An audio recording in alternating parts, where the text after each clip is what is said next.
Good morning students. आज का हमारा टॉपिक है अरस्तू के अनुसार संविधानों का वर्गीकरण। अरस्तू पहला विचारक है जिसने संविधानों का वर्गीकरण किया है। संविधानों का वर्गीकरण करने से पूर्व अरस्तू ने संविधान को डिफाइन किया है। संविधान को परिभाषित करते हुए अरस्तू लिखते हैं कि संविधान या पॉलिटी राज्य का एक ऐसा संगठन है जिसका संबंध राज्य के पदों के निर्धारण से है और विशेषकर ऐसे पद के निर्धारण से जो समस्त राजनीतिक मामलों में सर्वोच्च हो। अर्थात अरस्तू का ये कहना है कि संविधान राज्य और उसके पदों का संगठन है। संविधान द्वारा ही सर्वोत्तम सत्ता के निवास को निर्धारित किया जाता है। जहां अरस्तू ये लिखते हैं कि ऐसे पदों के निर्धारण से जो समस्त राजनीतिक मामलों में सर्वोच्च हो। संविधान ये स्पष्ट करता है कि राज्य का लक्ष्य क्या है। राज्य के लिए संविधान बहुत जरूरी है क्योंकि संविधान के आधार पर ही राज्य का निर्माण या राज्य का अंत होता है। एक तरह से राज्य का जो सार है, राज्य का जो अति आवश्यक आधार है वो संविधान है, क्योंकि जब संविधान में परिवर्तन होता है तो राज्य का रूप भी बदल जाता है। अब हम बात करते हैं संविधानों के वर्गीकरण की। तो अरस्तू ने संविधानों का वर्गीकरण दो आधारों पर किया है। पहला है संख्या का आधार और दूसरा है नैतिक आधार। संख्या के आधार पर अरस्तू का अभिप्राय ये है कि शासन शक्ति का प्रयोग कितने व्यक्तियों द्वारा किया जा रहा है। इस आधार पर उसने 3 प्रकार बताए हैं: एक व्यक्ति का शासन, कुछ व्यक्तियों का शासन और बहुत से व्यक्तियों का शासन। दूसरा आधार है नैतिक आधार। नैतिक आधार का अभिप्राय यह है कि शासन करने का उद्देश्य क्या है। इस आधार पर उसने 2 रूप बताए हैं, एक स्वाभाविक रूप और विकृत रूप। स्वाभाविक रूप क्या है? स्वाभाविक रूप से अभिप्राय यह है कि शासन करने का उद्देश्य सामान्य हित होता है, अर्थात जो शासक वर्ग है वो सामान्य हित के आदर्श के आधार पर कार्य करता है। और विकृत रूप क्या है? विकृत रूप वह है जिसमें शासक वर्ग केवल अपने हितों को ध्यान में रखकर शासन कार्य करता है। तो इस प्रकार से नैतिक आधार पर 2 रूप है, स्वाभाविक और विकृत। अब देखिए, अब हम देखते हैं कि अरस्तू का संविधानों का वर्गीकरण क्या है। हमने बात की यहां पर पहले कि अरस्तू ने 2 आधार लिए हैं। पहला आधार है संख्या का आधार और दूसरा है नैतिक आधार। तो पहले हम देखते हैं संख्या के आधार पर। संख्या के आधार का अभिप्राय क्या है? शासन करने वाले व्यक्तियों की संख्या। अब शासन करने वाले व्यक्तियों की संख्या 1 हो सकती है, कुछ लोग हो सकते हैं या बहुत से लोग हो सकते हैं। तो ये 3 प्रकार हो गए। इसी तरह नैतिक आधार पर अभी मैंने बात की थी कि 2 रूप होते हैं, एक स्वाभाविक और एक विकृत।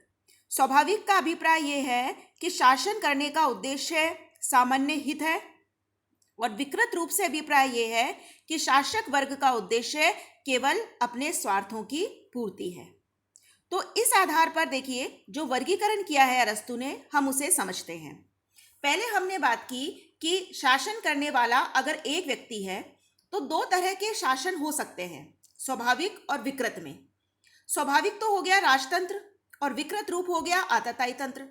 अर्थात जब शासक वर्ग सामान्य हित के आदर्श पर शासन करेगा और एक व्यक्ति का शासन है तो वो बन गया राजतंत्र।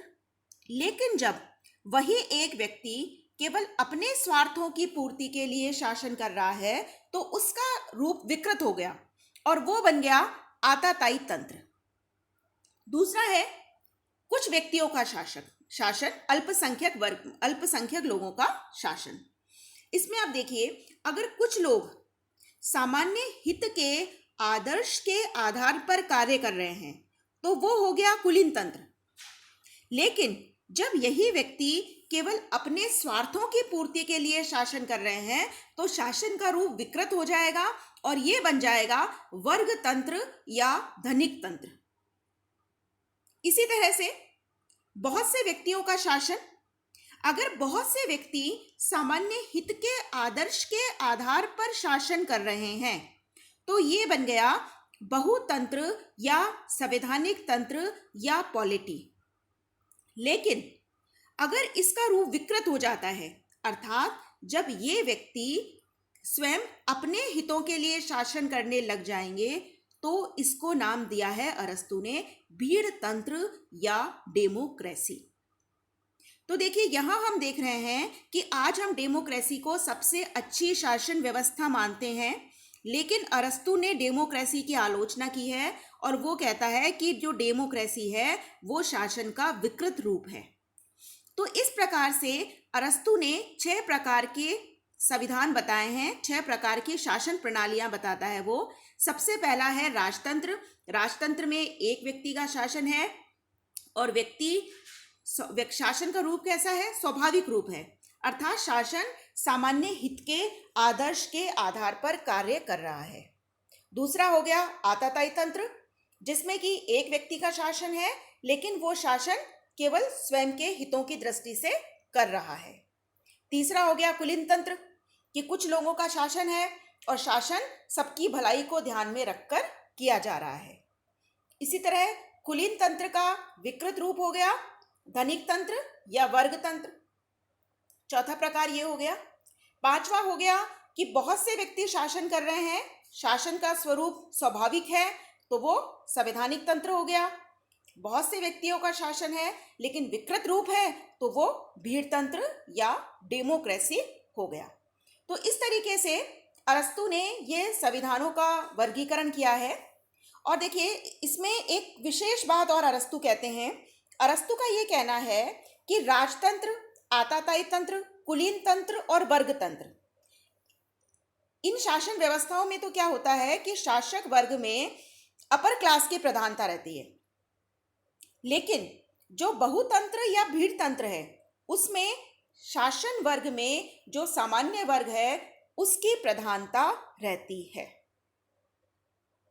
अब देखिए अरस्तु ने संविधानों का वर्गीकरण देने के साथ साथ राजनीतिक परिवर्तनों का एक कालचक्र भी प्रस्तुत किया है। अरस्तु कहता है कि जिस प्रकार से साइकिल के पहिए मूवमेंट करते हैं, जिस प्रकार से साइकिल के पहिए घूमते हैं, उसी प्रकार से इन शासन व्यवस्थाओं में भी परिवर्तन होता है। अरस्तु का कहना है कि राजतंत्र के बाद आताताई तंत्र आता है, उसके बाद फिर कुलीन तंत्र, फिर उसके बाद वर्ग तंत्र, उसके बाद बहुतंत्र और उसके बाद भीड़ तंत्र और पुनः फिर राजतंत्र स्थापित हो जाता है। तो यानी कि अरस्तु ने ये बताया है कि क्रम से इन शासन व्यवस्थाओं में परिवर्तन होता रहता है। राजतंत्र के बाद आताताई तंत्र, फिर कुलीन तंत्र, फिर वर्ग तंत्र, फिर बहुतंत्र, फिर भीड़ तंत्र और पुनः राजतंत्र की स्थापना हो जाती है। तो ये अरस्तु द्वारा दिया गया संविधानों का वर्गीकरण है। यद्यपि इसमें बहुत सारी कमियां हैं, जैसे कि अभी हमने बात करी राजनीतिक परिवर्तनों के कालचक्र की, लेकिन व्यवहार में देखा जाए तो ऐसा नहीं होता है। हम देख रहे हैं कि संविधानों में या शासन व्यवस्थाओं में इस तरह के परिवर्तन नहीं हुए हैं। इसी तरह अरस्तु ने जो संविधानों का वर्गीकरण किया है संख्या के आधार पर या नैतिक आधार पर, तो ये एक तरीके से संख्यात्मक वर्गीकरण हमें लगता है। और कुछ आलोचक ये कहते हैं कि ये एक अवैज्ञानिक वर्गीकरण है जो केवल संख्या पर आधारित है।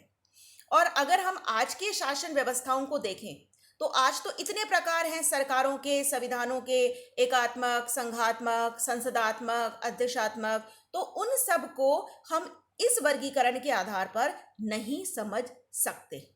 लेकिन फिर भी अरस्तु द्वारा दिया गया संविधानों का वर्गीकरण अपने आप में बहुत इंपॉर्टेंट है, क्योंकि पहली बार किसी विचारक ने इतना वैज्ञानिक रूप से संविधानों का वर्गीकरण प्रस्तुत किया। Thank you.